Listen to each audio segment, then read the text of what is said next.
नमस्कार दोस्तों, विनायक क्लासेस प्रयागराज के यूट्यूब चैनल पर आप सभी का हार्दिक स्वागत है। दोस्तों, जैसा कि आप सभी को बिल्कुल पता है कि अपनी जो ईवीएस की क्लास है वो बिल्कुल सिलेबस के अकॉर्डिंग चल रही है, जिसमें हम लोगों ने तकरीबन 18 क्लास को पूरा कंप्लीट कर लिया है। आज दोस्तों आपका 19वें नंबर का क्लास है, जो कि आपके लिए बहुत ही इंपॉर्टेंट है, क्योंकि यहाँ पर उन टॉपिक को शामिल किया गया है जो कि आपके CTET exam point of view से काफी अच्छे क्वेश्चन यहाँ से बन जाते हैं। तो चलिए दोस्तों, बिना किसी देरी के आज की इस क्लास को हम लोग शुरू करते हैं और सबसे पहले हम लोग देख लेते हैं काजीरंगा राष्ट्रीय उद्यान के बारे में। दोस्तों, जैसा कि आपको पता होगा कि इससे पहले हम लोगों ने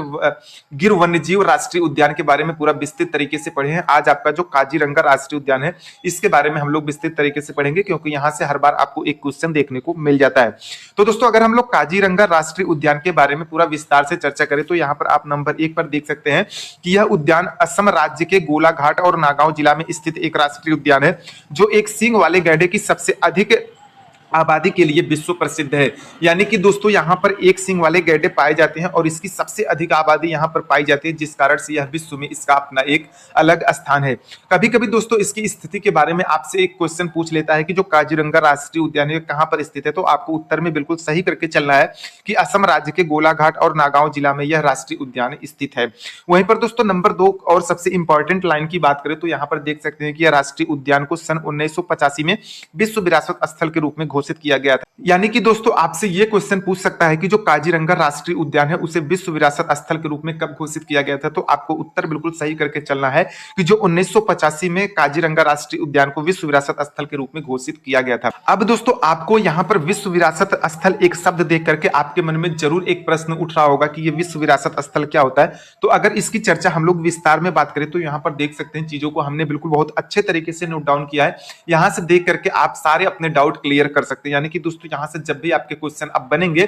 तो यकीन मानिए कि विश्व विरासत स्थल से आपके कोई भी क्वेश्चन गलत होने वाले नहीं है। अगर हम विश्व विरासत स्थल के संदर्भ में पूरा विस्तृत तरीके से बात करें तो विश्व विरासत स्थल ऐसे स्थानों को कहा जाता है जो कि विश्व विरासत स्थल समिति द्वारा चयनित किए जाते हैं। यानी कि दोस्तों जो विश्व विरासत समिति होती है इसी के द्वारा इसका चयन किया जाता है, जिसकी देखभाल जो है विश्व विरासत स्थल समिति यूनेस्को के तत्वाधान में करती है। यानी कि इसमें ऐसे ऐसे क्षेत्र शामिल किए जाते हैं। कभी कभी आपसे ये क्वेश्चन पूछ लिया जाता है इसमें कौन कौन से क्षेत्र शामिल किए जाते हैं, तो आपको बिल्कुल उत्तर में सही करना है कि जो विश्व विरासत स्थल होते हैं उसमें आपका वन क्षेत्र, पर्वत, झील, स्मारक, मरुस्थल, भवन व शहर और भी कुछ अन्य क्षेत्र हैं जिन्हें की शामिल किया जाता है। तो यहां से अगर आपके क्वेश्चन बन जाए तो आपको बिल्कुल इसको नोट डाउन करके रखना है ताकि आपको रिवीजन करने में बिल्कुल सहूलियत मिल सके। आप इसका स्क्रीनशॉट लेकर के भी रख सकते हैं और अगर आप पेन और पेपर के साथ बैठे हो तो आप चीजों को नोट डाउन भी कर सकते हैं। अब दोस्तों यहाँ पर एक शब्द आपको दूसरा मिल गया यूनेस्को। यानी कि ये यूनेस्को क्या होता है इसके बारे में अगर हम लोग विस्तार से चर्चा करें तो यूनेस्को जो होता है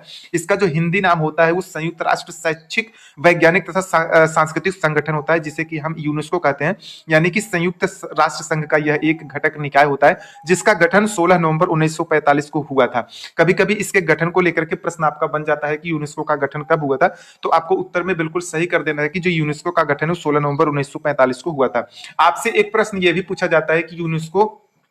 में भारत इसका सदस्य कब बना था, तो आपको उत्तर बिल्कुल सही करना है कि 1946 ईस्वी में यूनेस्को का सदस्य देश जो है वो भारत बन गया था। वहीं पर दोस्तों अगर हम लोग नंबर 2 पर बात करें यूनेस्को के संदर्भ में तो देख सकते हैं कि इस संस्था का जो मुख्य कार्य है वो शिक्षा, प्रकृति तथा समाज विज्ञान,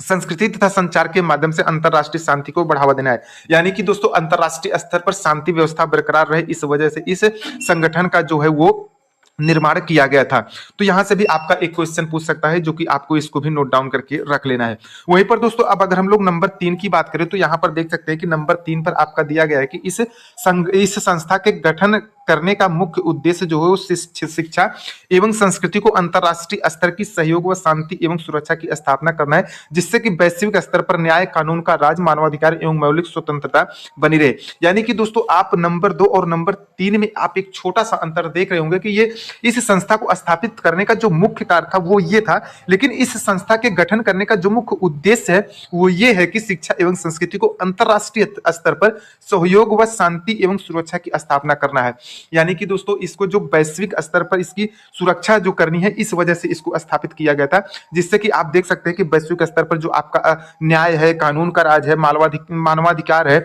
एवं जो मौलिक स्वतंत्रता है उन सभी चीजों को बिल्कुल बरकरार रखा जा सके। अब दोस्तों अगर हम नंबर 4 और सबसे इंपॉर्टेंट लाइन की बात करें तो बार बार आपसे ये क्वेश्चन पूछ लिया जाता है कि यूनेस्को का जो मुख्यालय है वो कहां पर है। तो उत्तर में आपको बिल्कुल सही करके चलना है कि इस संस्था का जो मुख्यालय है वो पेरिस में है, यानी कि ये फ्रांस में है। तो आप देख सकते हैं कि यहां से जो भी क्वेश्चन आपके बनने वाले थे, जो कि आपके सीटेट एग्जाम